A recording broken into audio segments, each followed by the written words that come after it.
Dude, you are not going to believe this. The average price for a new car in this country is now over $50,000. At the same time, your average person is lucky to be making, what, maybe 65 grand a year?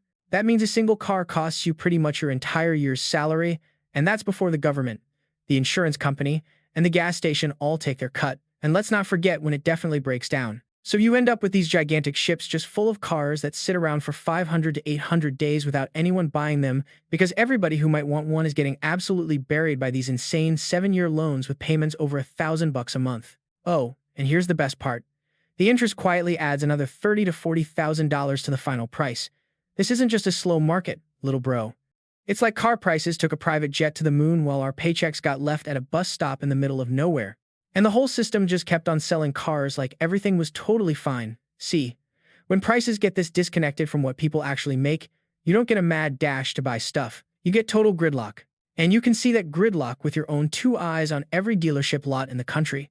The lots are jam-packed, not because the factories suddenly went crazy and made too many cars, but because people like us finally looked at the price tags and said, nope. According to the industry geeks, the supply of new cars has just gone through the roof. It's way, way higher than it was before the world lost its mind, with some American brands sitting on enough cars to last them 90 to 120 days. That's the kind of number that usually makes car dealers start sweating and slapping discount stickers on everything in sight. For some models, we're not even talking about how many weeks of supply they have.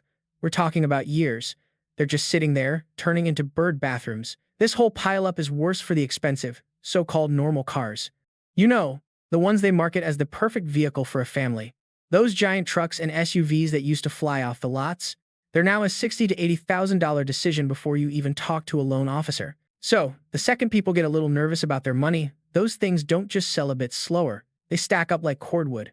Every single unsold truck is just sitting there, bleeding money for the dealership through interest, insurance, and the simple fact that it's worth less every single morning. Dealers are literally paying thousands of dollars per car, per year, just to have them parked and insured. The warning lights on the economic dashboard are blinking bright red. Some car companies have seen their pile of unsold cars jump by double-digit percentages compared to last year. And that's happening even while they're secretly offering more and more deals behind the scenes to try and get people to buy. This isn't some brilliant business move. It's a system that's completely busted. It was designed for a customer who was totally cool with stretching their debt out to infinity. But when that customer finally maxed out their credit, the car factory apparently didn't get the email.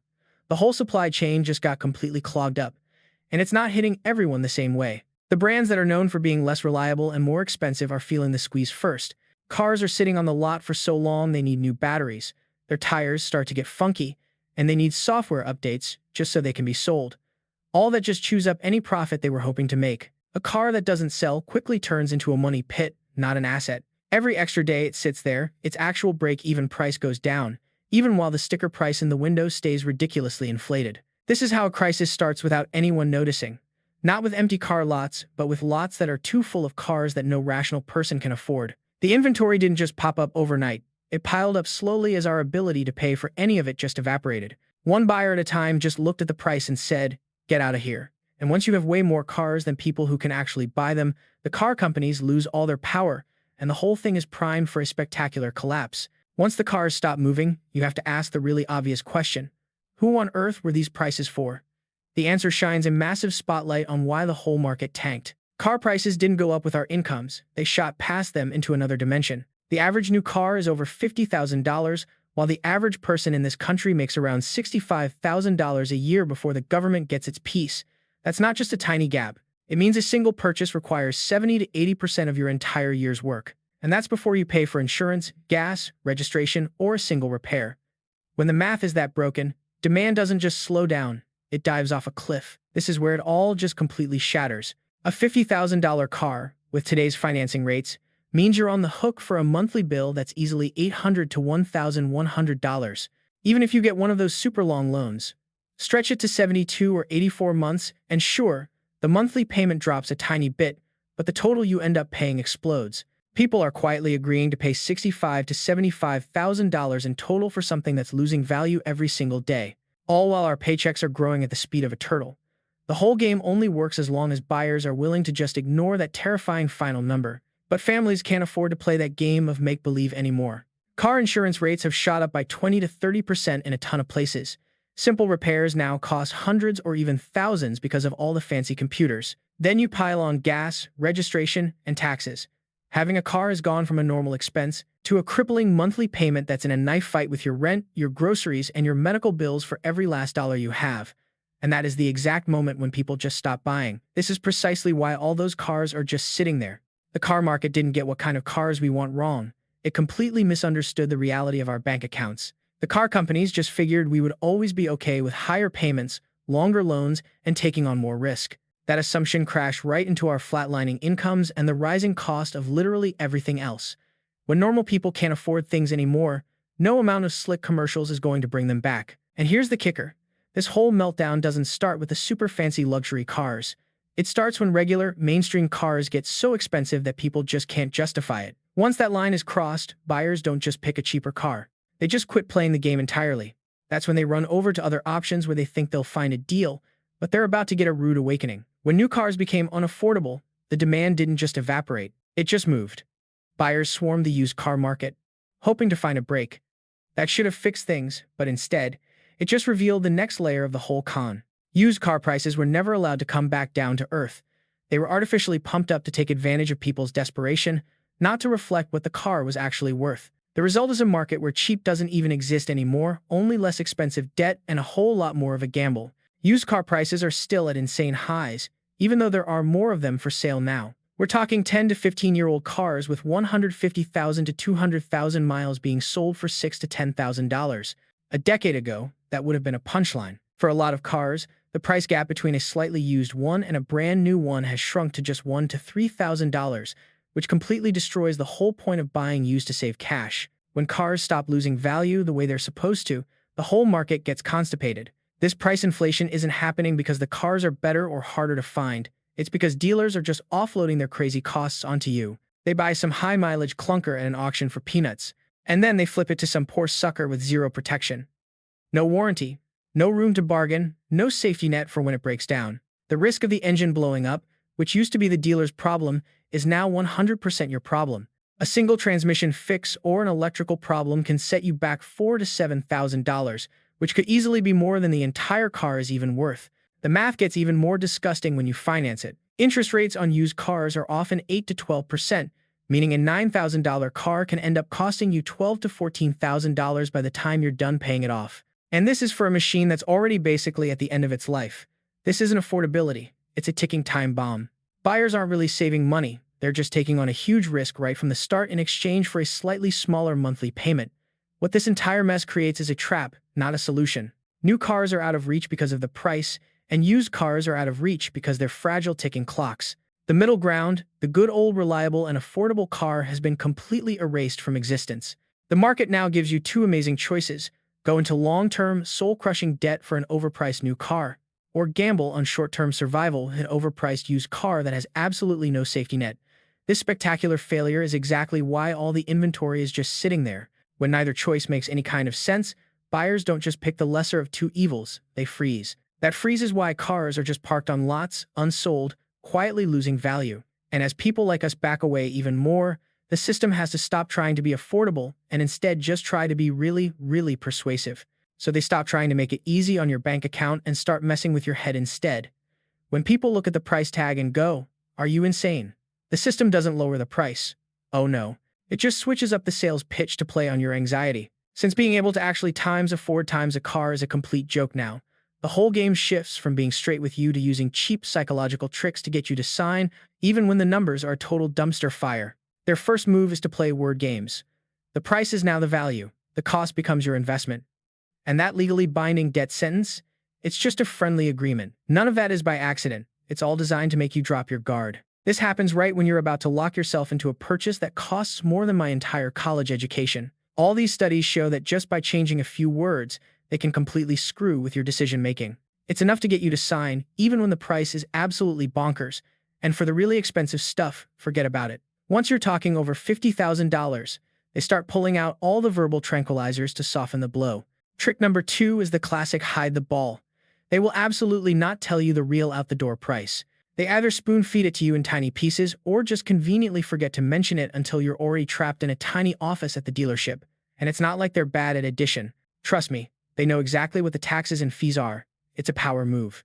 See, once you've wasted your Saturday, driven across town, and gotten emotionally attached to one specific car, your odds of just throwing your hands up and saying, "Fine, go through the roof." The entire showroom is a stage set up for exactly this.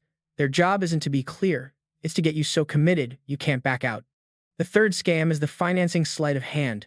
Suddenly, the only thing that matters is the monthly payment. The total cost just evaporates into thin air. A $900 monthly payment doesn't sound times terrifying when you mentally separate it from the $70,000 ball and chain you're actually shackling yourself to. They talk about interest like it's pocket change and act like a 7-year loan is totally normal. They steer you away from the horrifying grand total and point you toward the manageable monthly hit, all while the interest is silently racking up tens of thousands of dollars in the background. You only sign the deal because they frame it to look survivable, not because it's remotely a smart move. The fourth con is fake scarcity. Limited time offer. This price is only good for today. Someone else is looking at this one right now. They'll say this crap even when the lot has been a ghost town for 6 months. They're manufacturing urgency when they're practically drowning in inventory. It makes zero sense, but who cares about logic?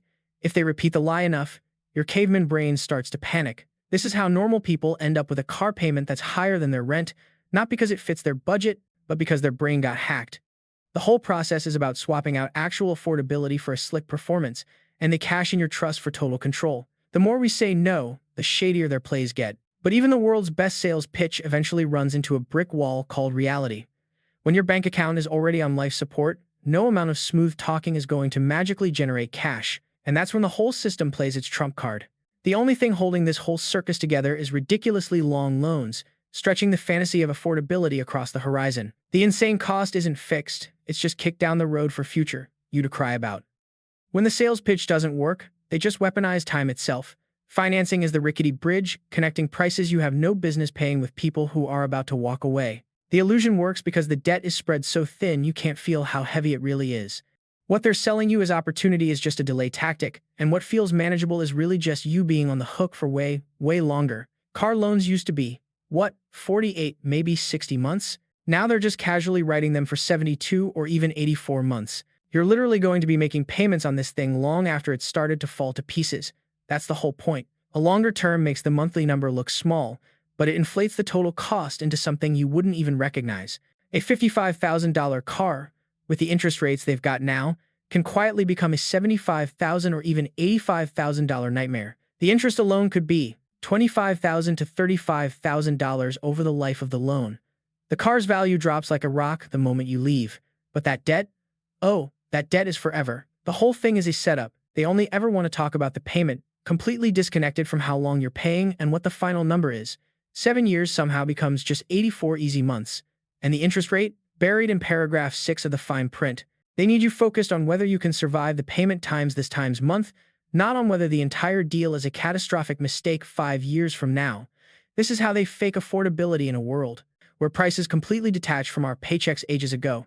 And being underwater just makes it 1,000 times worse. The car loses value way faster than you pay off the loan, so for years, you owe more than it's worth.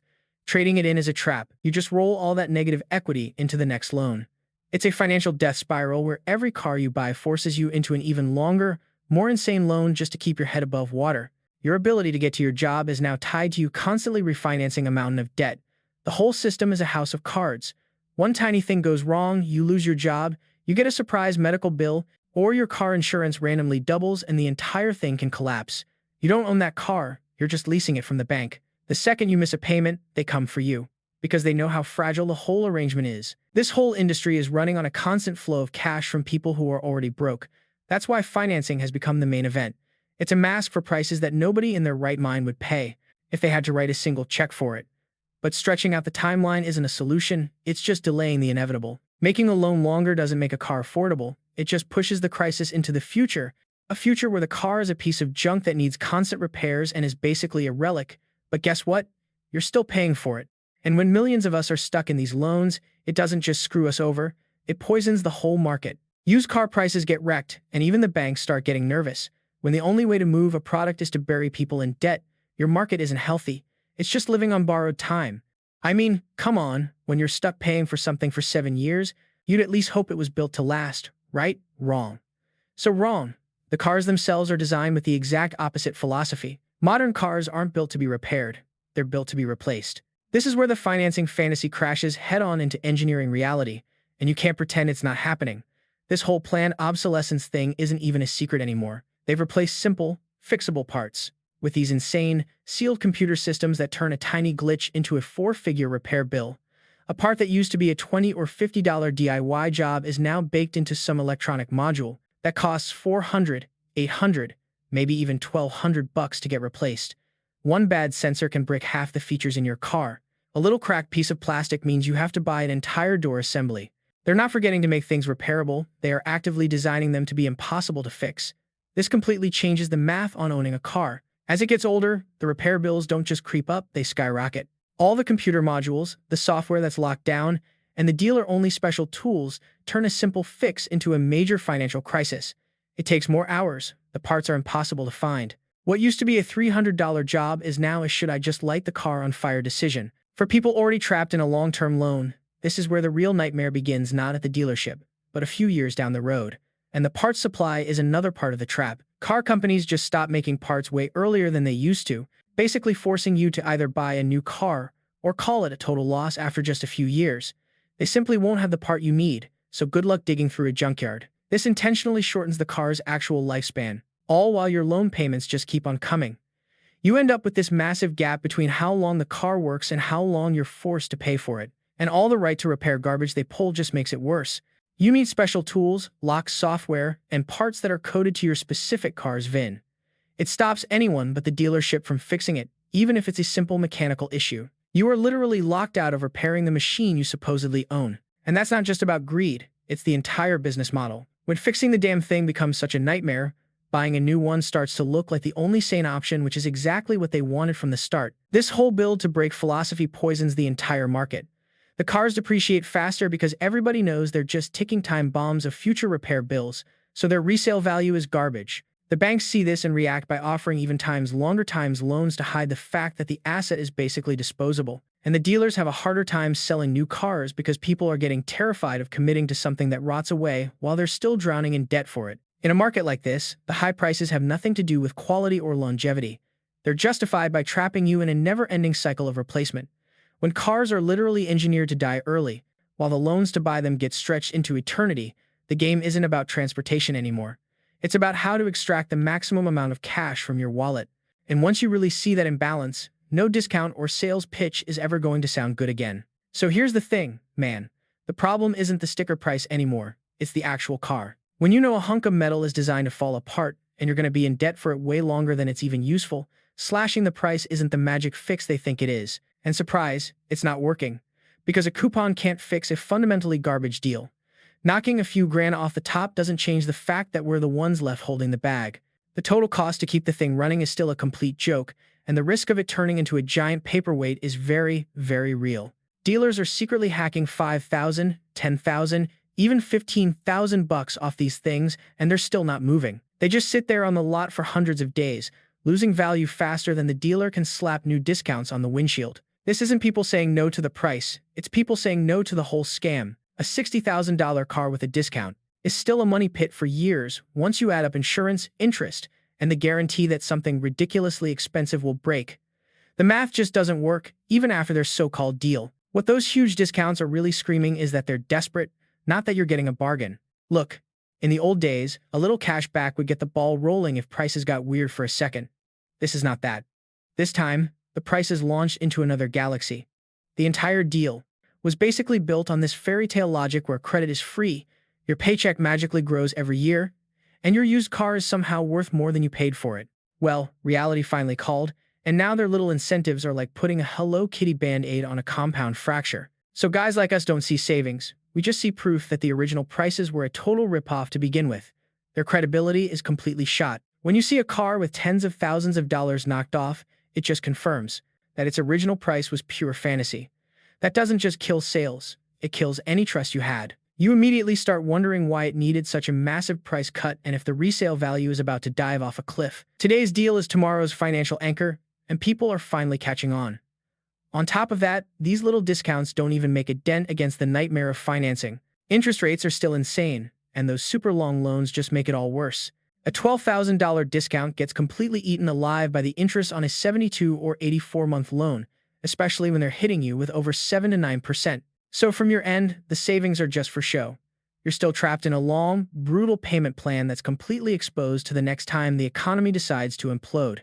Then there's the other problem. The cars themselves are not what people want, and no discount fixes that. Half the cars collecting dust on these lots are packed with options nobody asked for, they're way too big, and they're bloated with tech that's just another expensive thing to break. For the few people still brave enough to shop, a price cut doesn't make the car any less complicated, less risky to fix, or the loan any shorter. All it really does is torch the dealer's profits while leaving you with all the same headaches you had in the first place. This is why you see all this inventory just sitting there getting old, even if they manage to sell one or two. As the discounts get bigger, it creates this messed up feedback loop. Smart buyers are just waiting it out, figuring the deals have to get even crazier. Meanwhile, dealers are terrified to cut prices anymore because they'll go out of business. So the cars just sit, and every single day they sit, they cost the dealership money. The whole market is just a big standoff. What's supposed to be a tool to clear out old inventory has basically become a giant, flashing neon sign that the whole system is broken. This is where you see the market for what it is. The discounts stop making you want to buy and start looking like giant red flags. They're pretty much admitting their old pricing was a work of fiction, but they can't get rid of it without the whole house of cards collapsing. And as that pressure builds, you can see how this ends. It's not going to be a nice, gentle correction. It's going to be a forced reset where the prices, the cars, and the entire way they sell them have to get dragged back to reality. When discounts stop working, the market is in its final stage, a forced realignment. At this point, there are no more clever marketing tricks. The gap between the price, what we actually earn, how long the car will last, and that mountain of debt is just too wide to bullshit your way across. What comes next isn't a comeback. It's a cold, hard reset based on numbers, not feelings. All the weak spots are getting hit at once. You've got tons of cars sitting around while sales have slowed to a crawl. The interest on the dealer's own loans just keeps climbing, at rates that are absolutely killing them for not selling cars. A single unsold $60,000 truck can cost a dealer thousands of dollars a year just to exist on their lot, and that's not even counting how much its value is plummeting. Now, multiply that by hundreds of cars, and you can see why their balance sheets are starting to look like a horror movie. This is why the price cuts got so insane, and it's why even that wasn't enough. The bank holding their loan doesn't care about their excuses. Meanwhile, people like us are completely maxed out. Our budgets are getting murdered by ridiculous rent, insurance premiums, grocery bills, and, oh yeah, my student loans. A car payment isn't some flexible little expense anymore. It's a massive concrete bill that's fighting for the same dollars you need for rent and food. When a huge chunk of buyers just walks away from the market entirely, demand doesn't just dip, it evaporates. That's what all those unsold cars are screaming from the lots. The only way this gets fixed is with one of three things, and none of them are fun for the car companies. Prices have to actually come down for real, not with fake discounts. Loan terms have to get shorter, not longer, or they have to just stop making so many damn cars to clear out the insane oversupply. Usually, a disaster this big gets cleaned up by a painful mix of all three. This whole process doesn't reward the people who were optimistic. It rewards the ones who saw this coming. The car companies have the hardest choice. If they cut prices, they trash their brand and absolutely destroy resale values. If they cut production, their whole business model falls apart. And if they do nothing, the inventory just rots. Every single option means somebody is about to lose a boatload of money. The question isn't if it will happen, but who's going to eat the loss first. The dealerships are already getting hammered. Their profits are slashed, they're depending on handouts from corporate, and the aging cars on their lots are showing just how fragile their business really is. When you can't sell cars fast, the whole system just breaks. This is why you're seeing this big push to simplify the cars, get rid of a million different option packages, and bring back some genuinely affordable cars, not as a gimmick, but for their own survival. The banks are about to get a reality check too. Stretching out loans for years only worked as long as everyone felt confident. As people start defaulting and used car values crater, the banks get spooked and tighten up lending. When it gets harder to even get a loan, demand shrinks even more, which just puts the whole reset on fast forward. You can't run the economy on debt forever. Eventually, the debt is the thing that brings it all to a halt, and the car itself has to change. You can't sell a disposable piece of tech trash with a 7-year loan attached to it. All this complexity that breaks and costs a fortune to fix just vaporizes any confidence you might have had in owning the thing. Making it impossible for anyone but the dealer to repair it just destroys whatever trust you had left in the brand.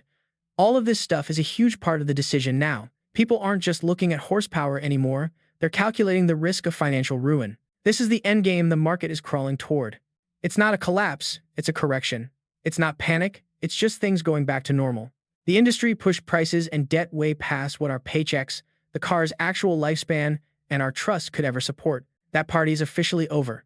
Now all that's left is the hangover. The reset won't be some big headline on the news. It'll just quietly show up as smaller cars, shorter loans, lower profits, and a lot of empty, abandoned car dealerships. The illusion is gone. Now the industry has no choice but to face reality.